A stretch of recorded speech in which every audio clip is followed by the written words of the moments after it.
You might think you know Luke Cage, but here are 12 facts you may not have known about the original Hero for Hire.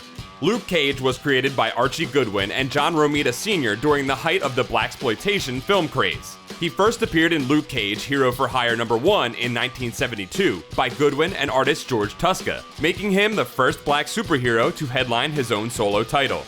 Luke Cage was born Carl Lucas, who grew up as a petty criminal and gang member on the streets of Harlem until he decided to go straight to try and better his life. Nevertheless, he is framed for heroin possession by a childhood friend who became a powerful criminal, and Lucas is sent to jail.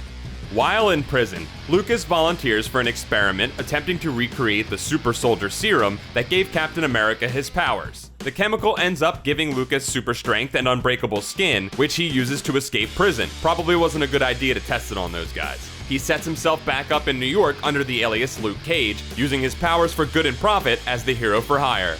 At first, Cage's street-level adventures kept him apart from other New York heroes. But following a notorious run-in with Dr. Doom, he became friends with the Fantastic Four, and soon he adopted a more traditional superhero codename, Power Man, a reference to the Black Power movement. His book would be retitled Luke Cage Power Man as of issue number 17.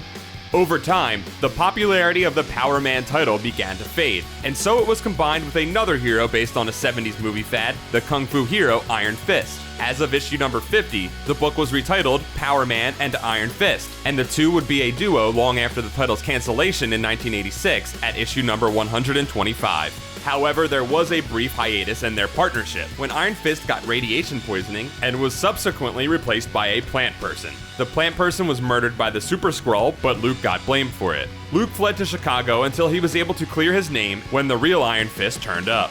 Luke took this opportunity for a fresh start and began operating out of Chicago as just plain old Luke Cage, ditching his silk shirt and tiara in favor of a bold new look for the 90s. During this time, he teams up with the Punisher, who was temporarily using blackface to disguise himself.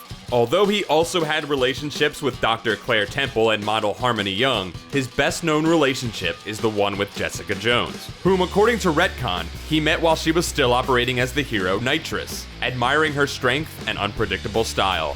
After years of friendship and some occasional benefits, Luke and Jessica recognized their feelings for each other and got married after Jessica became pregnant. They named their daughter Danielle after Luke's best friend, Danny Rand, the Iron Fist.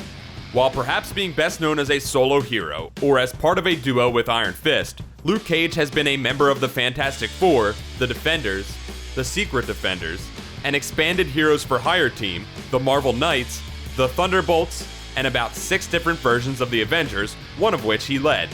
Superstar Hollywood actor Nicolas Cage, star of The Wicker Man and Left Behind, is a documented comics fan and chose his stage name from Luke Cage, worrying that his real last name of Coppola would draw accusations of nepotism due to his relationship with his uncle, famed director Francis Ford Coppola. Before Luke Cage made his way to the small screen in Marvel's various Netflix series, there were several attempts to make a feature film starring the Hero for Hire, with Marvel hoping to get Quentin Tarantino or John Singleton to direct, with such possible stars as Lawrence Fishburne, Jamie Foxx, Tyrese Gibson, or the guy from the Old Spice commercials. That's it for this episode of You Think You Know Comics. Don't forget to like this video, subscribe to Comics Alliance for more comic facts, and check out comicsalliance.com for more comic awesomeness.